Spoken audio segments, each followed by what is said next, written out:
Assalamualaikum warahmatullahi wabarakatuh. Bismillahirrahmanirrahim. Alhamdulillahi rabbil alamin.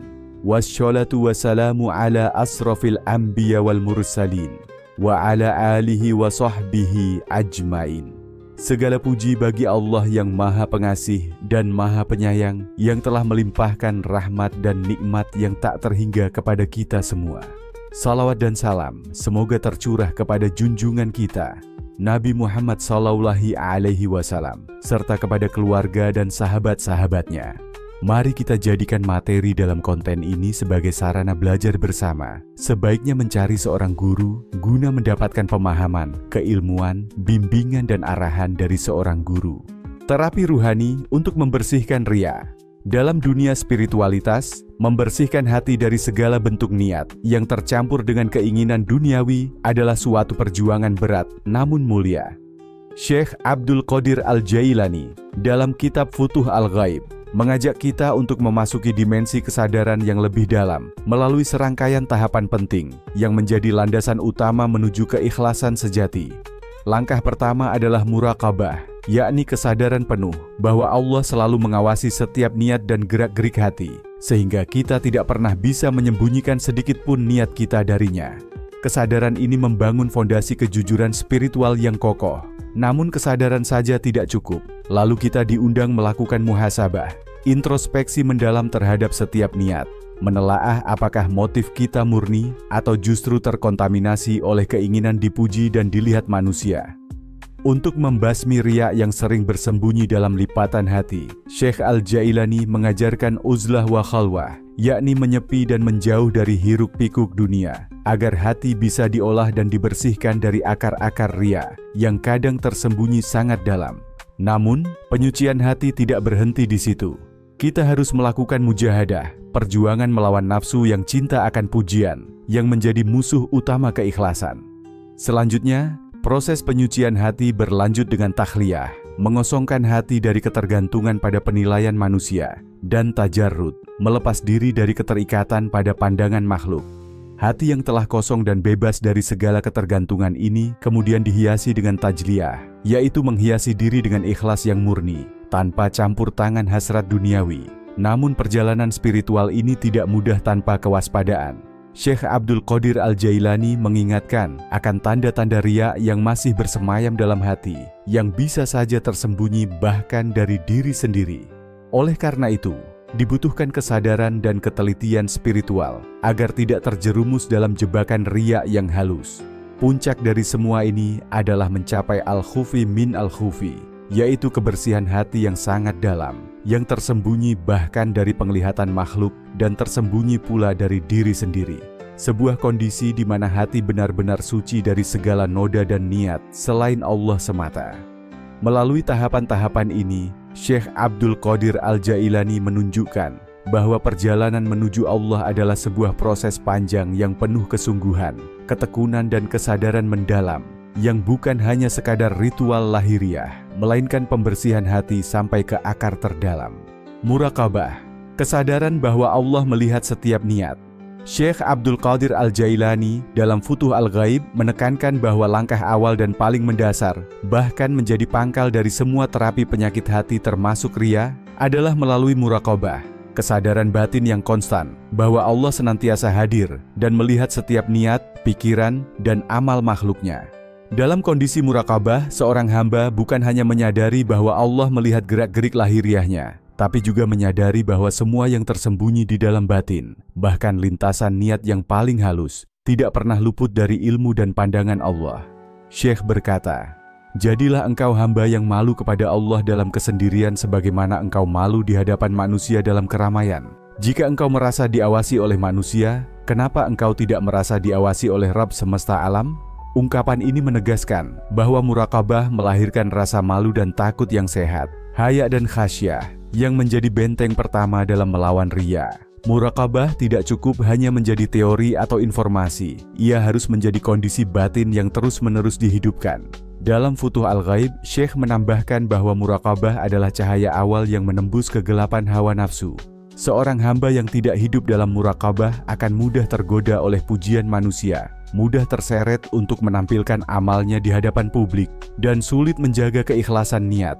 Ia akan sibuk menjaga citra di mata manusia, tetapi lalai memperbaiki citranya di hadapan Allah. Maka, muraqabah adalah penawar pertama untuk penyakit riya. Ketika muraqabah telah meresap dalam hati, amal tidak lagi dipersembahkan untuk manusia. Ia menjadi persembahan murni kepada Allah. Rasa cukup dengan pandangan Allah menjadikan hamba tidak lagi peduli dengan komentar dan perhatian makhluk. Ia merasa tentram karena mengetahui bahwa Tuhannya melihatnya, mencatatnya, dan mencintai amal yang dilakukan karenanya. Muraqabah juga menumbuhkan ihsan, tingkatan tertinggi dalam ibadah, sebagaimana sabda Nabi Muhammad SAW. Ihsan adalah engkau menyembah Allah, seakan-akan engkau melihatnya. Jika engkau tidak melihatnya, maka sesungguhnya Dia melihatmu. Hadis riwayat Bukhari dan Muslim. Allah Ta'ala juga berfirman dalam surah Al-Hadid ayat 4, dan Dia bersama kamu di mana saja kamu berada, dan Allah Maha melihat apa yang kamu kerjakan. Dengan muraqabah, seorang hamba mulai meniti jalan keikhlasan yang sejati. Ia tidak lagi mengejar apresiasi manusia, tidak lagi terseret oleh harapan akan popularitas, dan tidak lagi rapuh oleh kritik. Hatinya teguh, karena ia berdiri di bawah pengawasan langsung dari Allah. Muraqabah mengikat hatinya kepada langit, bukan kepada bumi. Ia menjadi dasar segala kebeningan niat, pangkal dari segala terapi ruhani, dan pintu masuk menuju segala kebaikan amal. Di titik inilah, jalan menuju ikhlas sejati benar-benar dimulai, dengan menyadari bahwa cukup Allah yang tahu, cukup Allah yang melihat, dan cukup Allah sebagai tujuan segala amal. Muhasabah, membedah niat dan mengoreksi motif. Langkah kedua dalam terapi riya menurut Syekh Abdul Qadir Al-Jailani adalah muhasabah, introspeksi diri yang jujur dan mendalam. Dalam Futuh Al-Ghaib, beliau menegaskan pentingnya seorang hamba untuk senantiasa mengevaluasi niatnya sebelum, saat, dan setelah melakukan suatu amal. Muhasabah adalah semacam pengadilan batin, tempat di mana seorang hamba memeriksa motif tersembunyi dari setiap amal yang ia lakukan. Syekh berkata, "Timbanglah amalmu dengan timbangan syariat dan jujurlah pada dirimu sendiri. Jika niatmu untuk selain Allah, maka tinggalkanlah amal itu sebelum ia menipu dan membinasakanmu." Dengan kata lain, muhasabah adalah alarm ruhani yang mencegah amal dibajak oleh nafsu atau motivasi duniawi. Muhasabah melibatkan 3 lapisan pemeriksaan. Pertama, niat awal. Apakah didasari untuk mencari ridha Allah atau untuk citra diri? Kedua, kehadiran hati saat beramal. Apakah sadar bahwa ia sedang beribadah atau sekadar rutinitas kosong? Ketiga, kepuasan batin setelah amal. Apakah merasa cukup karena diketahui Allah atau merasa kecewa karena tak dilihat manusia? Dalam proses ini, seorang hamba menantang dirinya sendiri secara jujur, tanpa topeng dan tanpa pembelaan. Ia belajar mengenali bisikan halus dari riya, seperti keinginan dipuji, dilihat atau diakui. Syekh menyebut bahwa salah satu ciri orang ikhlas adalah merasa gelisah jika amalnya mulai diketahui orang lain. Sebaliknya, orang yang hatinya telah ternoda riya justru merasa senang ketika dipuji atau dibicarakan. Allah Ta'ala berfirman dalam surah Al-Hasyr ayat 18, "Hai orang-orang yang beriman, bertakwalah kepada Allah dan hendaklah setiap diri memperhatikan apa yang telah diperbuatnya untuk hari esok, akhirat." Ayat ini menjadi dasar spiritual penting untuk praktik muhasabah, sebab ia mendorong setiap hamba untuk hidup dalam kesadaran masa depan ukhrawi, bukan sekadar penilaian manusia yang fana. Dengan muhasabah yang rutin, seorang hamba menjadi lebih jernih dalam menilai dirinya sendiri. Ia tahu bahwa amal yang tampak besar bisa tak bernilai jika niatnya rusak. Sebaliknya, amal kecil bisa menjadi sangat mulia jika dilakukan dengan hati yang ikhlas. Maka, muhasabah adalah cermin jujur yang membantu kita mengenali bayangan riya sebelum ia berubah menjadi kenyataan yang membinasakan. Uzlah wa khalwah, menyepi untuk membunuh akar-akar riya. Dalam Futuh Al-Ghaib, Syekh Abdul Qadir Al-Jailani mengajarkan bahwa salah satu terapi paling ampuh untuk mengikis akar-akar riya adalah dengan melakukan uzlah, mengasingkan diri dari keramaian, dan khalwah, menyepi hanya bersama Allah. Bagi Syekh, hati yang terlalu sering berada di tengah pujian dan perhatian manusia akan mudah lupa kepada Allah dan secara perlahan menyuburkan penyakit riya. Maka menyepi adalah metode pembersihan batin, agar fokus ibadah kembali kepada Allah semata. Syekh menulis, jika engkau ingin hatimu bersih, kosongkan dirimu dari manusia dan isi kesendirianmu hanya dengan Allah. Ungkapan ini menjadi fondasi ajaran khalwah dalam tasawuf, bukan sebagai bentuk pelarian dari masyarakat, melainkan sebagai sarana untuk menyucikan niat dan membunuh ketergantungan terhadap penilaian manusia. Dalam khalwah, seorang hamba berlatih menyembunyikan amalnya, hanya berbicara kepada Allah, hanya mengadukan harapannya kepada Allah, dan hanya mencintai penilaian dari Allah. Uzlah juga melatih kesabaran ruhani. Di saat seorang hamba menepi dari sorotan mata manusia, ia diuji dengan keikhlasan yang sejati. Apakah ia tetap semangat dalam ibadah atau justru kehilangan gairah karena tidak ada yang melihatnya? Jika ia tetap teguh dalam amal, itu tanda bahwa ibadahnya memang benar-benar untuk Allah. Namun jika semangatnya memudar ketika sendirian, itu tanda bahwa selama ini mungkin ia masih terpengaruh oleh riya. Dalam khalwah, seorang salik memutus arus perhatian kepada makhluk dan menyambungkan dirinya hanya kepada Allah. Proses ini melelahkan, tetapi membersihkan. Seperti luka yang dibersihkan dengan air garam, ia perih pada awalnya, tetapi menjadi obat yang menyembuhkan secara mendalam. Khalwah juga menjadi ruang untuk mendengarkan suara hati yang selama ini tenggelam dalam keramaian dunia. Ia menjadi kesempatan untuk bermuhasabah secara jujur. Untuk siapa sebenarnya amal ini dilakukan? Siapa yang ingin kita buat kagum? Allah atau manusia? Allah berfirman dalam surah Al-A'raf ayat 205. Dan sebutlah nama Tuhanmu dalam hatimu dengan merendahkan diri dan rasa takut, dan dengan tidak mengeraskan suara, di waktu pagi dan petang, dan janganlah kamu termasuk orang-orang yang lengah. Rasulullah SAW juga bersabda, akan ada di antara umatku 7 golongan yang dinaungi Allah di hari tiada naungan selain naungannya. Salah satunya adalah seseorang yang mengingat Allah dalam kesendirian, lalu kedua matanya meneteskan air mata. Hadis riwayat Bukhari dan Muslim. Dengan uzlah dan khalwah, riya mulai kehilangan panggungnya. Hati yang awalnya sibuk mencari pengakuan mulai tenang dalam pengasingan. Jiwa yang semula lelah menanti pujian manusia mulai damai dengan diamnya langit.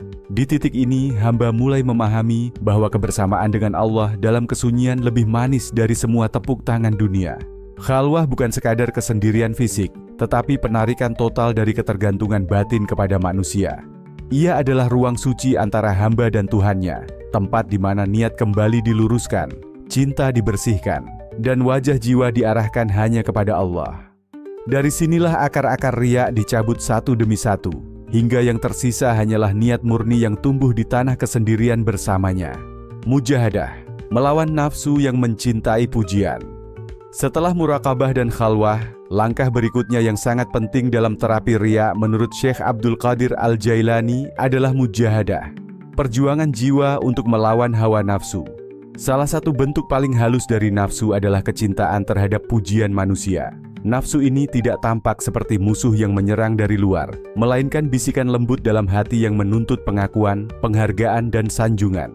Syekh menjelaskan bahwa orang yang mencintai pujian akan selalu merasa gelisah jika amalnya tidak diketahui orang lain. Ia merasa kecewa jika tidak disebut, merasa rendah jika tidak dilihat, dan merasa kehilangan jika tidak dipuji. Inilah bentuk perbudakan batin yang harus diperangi dengan mujahadah. Mujahadah artinya menentang dorongan batin yang ingin dilihat. Ketika hati ingin menampilkan kebaikan agar dikagumi, maka saat itulah mujahid sejati melawannya dengan menyembunyikan amal.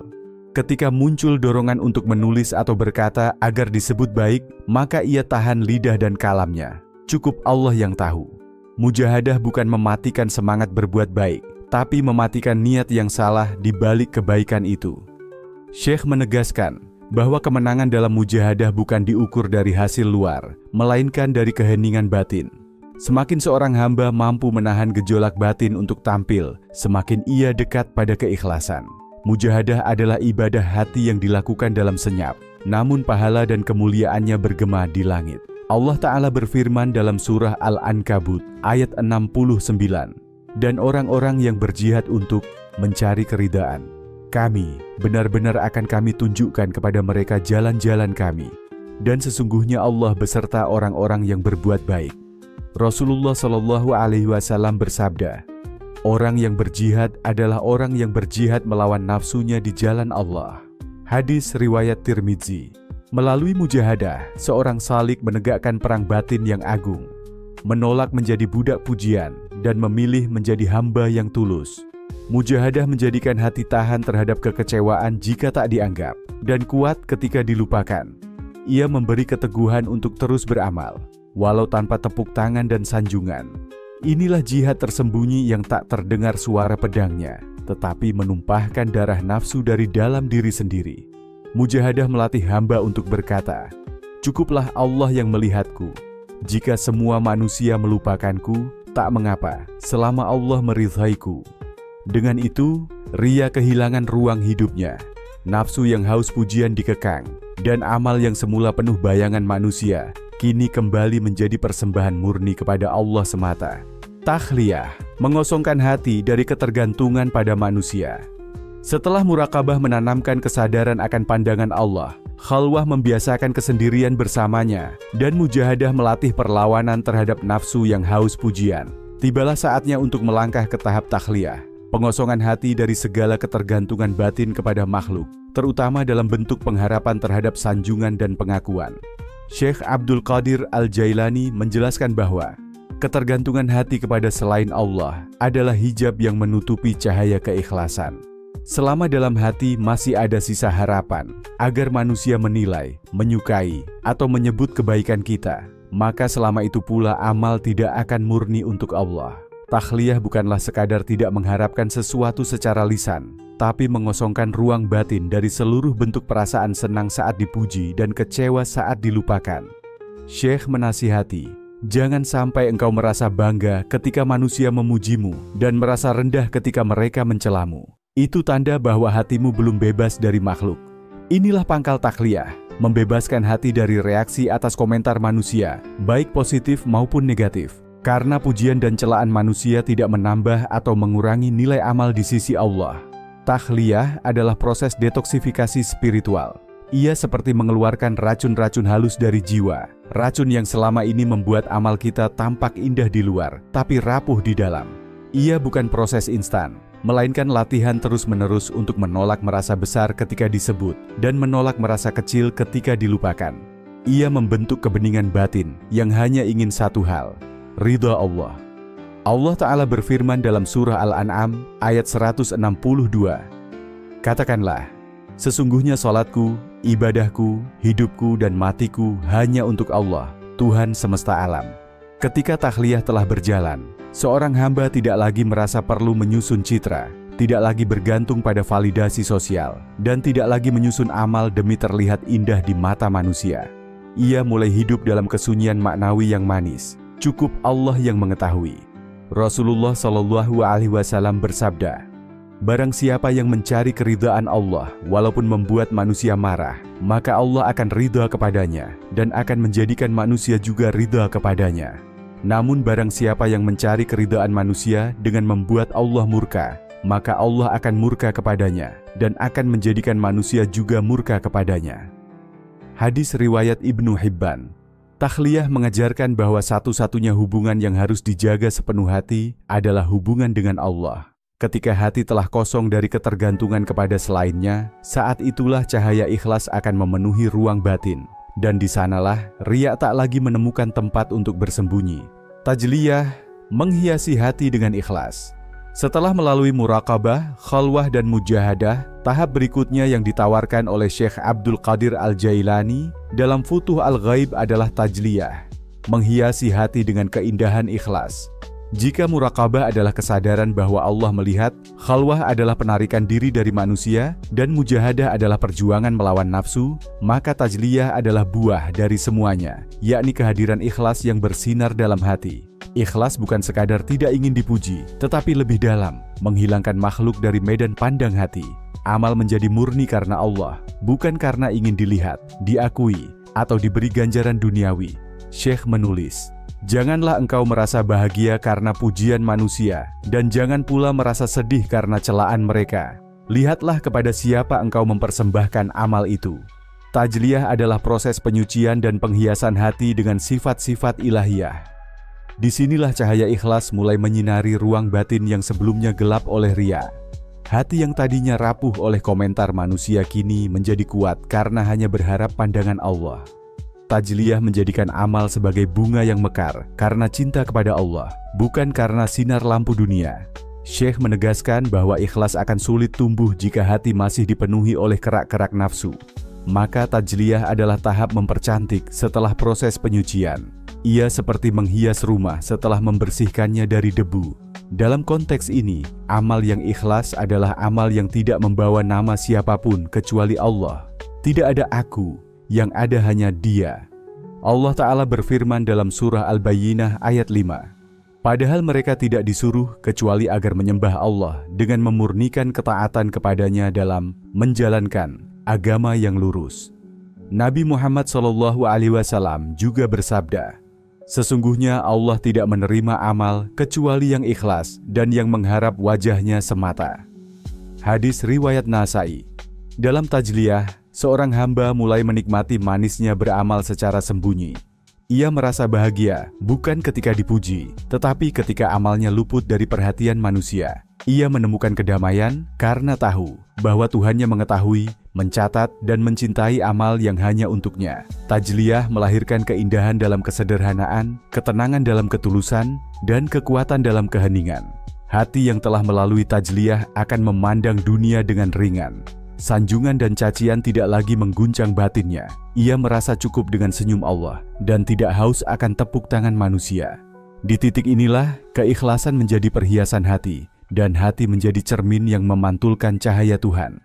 Inilah tujuan akhir dari terapi riya, bukan hanya membersihkan, tetapi juga menghiasi hati agar pantas dipandang oleh Yang Maha Melihat. Tajarrud, melepas ketergantungan hati dari penilaian makhluk. Syekh Abdul Qadir Al-Jailani dalam Futuh Al-Ghaib juga menunjukkan bahwa penyempurna dari terapi riya adalah tajarrud, keadaan batin yang bersih dari keterikatan pada makhluk dan hanya tertambat pada Allah. Dalam tajarrud, seorang hamba benar-benar melepaskan ketergantungan kepada pujian, penghargaan, atau celaan manusia. Ia tidak lagi terombang-ambing oleh penilaian luar, sebab hatinya telah menemukan pusat gravitasi yang kokoh, ridha Allah semata. Syekh berkata, janganlah engkau menjadi budak pujian atau makhluk. Lepaskan hatimu dari ikatan dunia dan arahkan ia kepada pemilik dunia. Ini adalah ajakan untuk membebaskan diri dari perbudakan batin, dari keinginan dipuji dan ditokohkan, menuju kebebasan ruhani yang agung, menjadi hamba yang merdeka di hadapan makhluk, namun tunduk sepenuhnya kepada Tuhannya. Tajarrud bukan berarti membenci manusia, melainkan membebaskan amal dari intervensi manusia. Ia bukan memutus hubungan sosial, tapi memutus penilaian makhluk sebagai standar keberhasilan amal. Dalam kondisi ini, seorang salik tidak lagi merasa tinggi ketika dipuji dan tidak merasa jatuh saat dicela.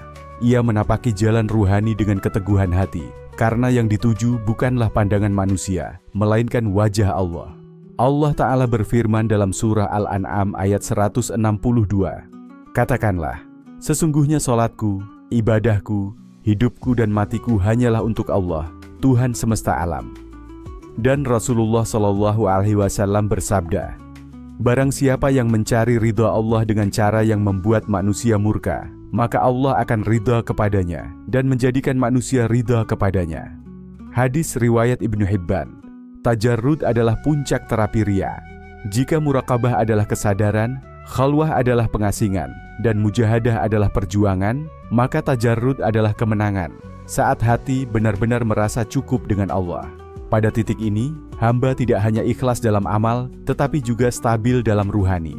Tidak lagi goyah karena komentar, tidak lagi gembira karena disanjung, dan tidak lagi sedih karena dilupakan. Dengan tajarrud, hamba memandang dunia sebagai bayang-bayang, dan Allah sebagai cahaya hakiki. Ia tidak lagi mencari wajah manusia, sebab hatinya telah dipenuhi oleh nur ilahi. Maka inilah jalan akhir dari terapi riya, keadaan di mana seorang hamba menjadi milik Allah sepenuhnya, dan seluruh amalnya menjadi persembahan rahasia antara ia dan Tuhannya. Tanda-tanda riya masih bersemayam. Syekh Abdul Qadir Al-Jailani mengingatkan kita untuk selalu waspada, sebab riya bukan sekadar masalah lahir yang mudah terlihat, tetapi bisa tersembunyi halus dalam hati. Ada tanda-tanda halus yang menunjukkan riya masih bersemayam, walau seseorang merasa sudah ikhlas. Pertama, hati merasa berat dan gelisah saat tidak ada pujian atau perhatian dari orang lain terhadap amalnya. Jika keberhasilan ibadahmu tergantung pada sorotan manusia, itu pertanda riya masih mengikat. Kedua, ada perasaan senang berlebihan ketika dipuji, atau sebaliknya, merasa kecewa dan terluka ketika dikritik atau diabaikan. Keseimbangan hati yang sehat adalah ketika pujian dan celaan tidak mengubah rasa atau semangat beribadah.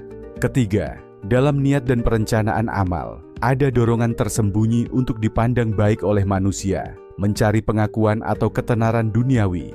Keempat, rasa bangga atau sombong muncul ketika mengingat amal yang sudah dilakukan, seolah itu adalah bukti kehebatan diri, bukan anugerah dan karunia Allah semata. Kelima, sulit menerima nasihat atau kritik yang mengungkap sisi riya, karena merasa sudah suci, padahal hati masih terselubung nafsu riya. Syekh Abdul Qadir mengingatkan, hati yang belum bersih dari riya bagaikan cermin yang berdebu. Meskipun terlihat bersinar, tapi pantulannya tidak jernih. Maka, keteguhan untuk terus muhasabah dan beristighfar sangat diperlukan, agar tanda-tanda riya itu terdeteksi dan segera dibersihkan. Rasulullah SAW bersabda, sesungguhnya amal itu tergantung pada niatnya, dan setiap orang akan mendapatkan sesuai dengan apa yang dia niatkan. Hadis riwayat Bukhari dan Muslim. Jika niat sudah tercampuri riya, maka pahala amal menjadi terputus dan berubah maknanya. Oleh sebab itu, mengenali tanda-tanda riya adalah langkah awal terapi batin untuk meraih ikhlas hakiki. Puncak kebersihan, al-khufi min al-khufi, tersembunyi dari yang tersembunyi. Syekh Abdul Qadir Al-Jailani menyebutkan sebuah puncak tertinggi dalam perjalanan spiritual, yakni al-khufi min al-khufi, yang artinya tersembunyi dari yang tersembunyi. Ini adalah tingkat kesucian dan kebersihan hati yang paling dalam, jauh melebihi ikhlas biasa. Di sini, seseorang telah mampu menyembunyikan niat dan amalnya, bukan hanya dari manusia, tetapi bahkan dari dirinya sendiri. Hatinya bersih dari riya, sum'ah, ingin didengar, dan segala bentuk pengharapan pujian, sampai pada titik di mana dia sendiri tidak menyadari amalnya sebagai sesuatu untuk dipuji. Ini adalah kondisi di mana amal dilakukan murni karena Allah, tanpa sedikit pun keberadaan nafsu atau ambisi duniawi, bahkan tanpa adanya kesadaran ego akan kebaikan dirinya sendiri. Seolah amal itu berjalan secara otomatis, tanpa gangguan hawa nafsu dan ego, seperti air mengalir tanpa penghalang. Syekh Abdul Qadir menjelaskan bahwa mencapai al-khufi min al-khufi adalah anugerah dari Allah yang sangat langka dan mulia. Hanya hati yang benar-benar bersih dan jiwa yang sungguh-sungguh menyerahkan diri yang dapat merasakannya. Ini adalah tahap di mana tidak ada lagi bayangan keraguan tentang ikhlas, dan hati benar-benar tersembunyi dari pengaruh riya yang paling halus sekalipun. Dalam kondisi ini, ibadah bukanlah pencarian pahala atau pengakuan, tapi sudah menjadi bagian dari fitrah manusia yang sejati, tunduk dan berserah kepada Allah dengan segala kesadaran dan ketulusan yang sempurna. Dalam perjalanan spiritual yang diuraikan oleh Syekh Abdul Qadir Al-Jailani, kita diajak untuk senantiasa menjaga hati dengan penuh kewaspadaan dan kejujuran. Dari kesadaran mutlak bahwa Allah senantiasa mengawasi setiap niat, muraqabah, hingga introspeksi mendalam yang memurnikan motif batin, muhasabah. Setiap langkah adalah upaya membersihkan diri dari riya yang bersembunyi. Menyepi dalam keheningan, uzlah wa khalwah, bukan sekadar menjauh dari dunia, melainkan sebuah perjuangan batin membunuh akar-akar keinginan dipuji. Dengan melawan nafsu yang mencintai pujian, mujahadah, mengosongkan hati dari ketergantungan manusia, takhliyah, dan melepas segala penilaian makhluk, tajarrud. Hati yang kosong ini kemudian dihiasi dengan keikhlasan yang murni, tajliyah. Namun, perjalanan ini juga mengingatkan kita akan bahaya riya yang halus dan licik, yang seringkali masih bersemayam di relung terdalam hati. Kesadaran akan tanda-tanda riya ini menjadi benteng, agar kita tidak terperangkap dalam tipu daya nafsu. Puncak dari semua tahapan ini adalah al-khufi min al-khufi, sebuah keadaan suci yang tersembunyi, bahkan dari penglihatan manusia dan diri sendiri. Disinilah hati mencapai kesucian yang sempurna, bebas dari segala nafsu dan ketergantungan, dan hanya tertuju pada Allah semata. Semoga kita semua diberi kekuatan untuk menapaki jalan suci ini dengan penuh kesungguhan, agar niat dan amal kita menjadi murni karena Allah, tanpa noda riya dan mendapat ridhanya yang hakiki. Wallahu a'lam bishawab. Demikian penjelasan tentang terapi ruhani untuk membersihkan riya dalam kitab Futuh Al-Ghaib Syekh Abdul Qadir Al-Jailani. Semoga apa yang disampaikan tadi dapat memberi manfaat dan kebaikan bagi kita semua, amin. Semoga Allah Subhanahu wa Ta'ala menuntun kita menuju jalan yang diridhoinya. Akhirul kalam. Wassalamualaikum warahmatullahi wabarakatuh.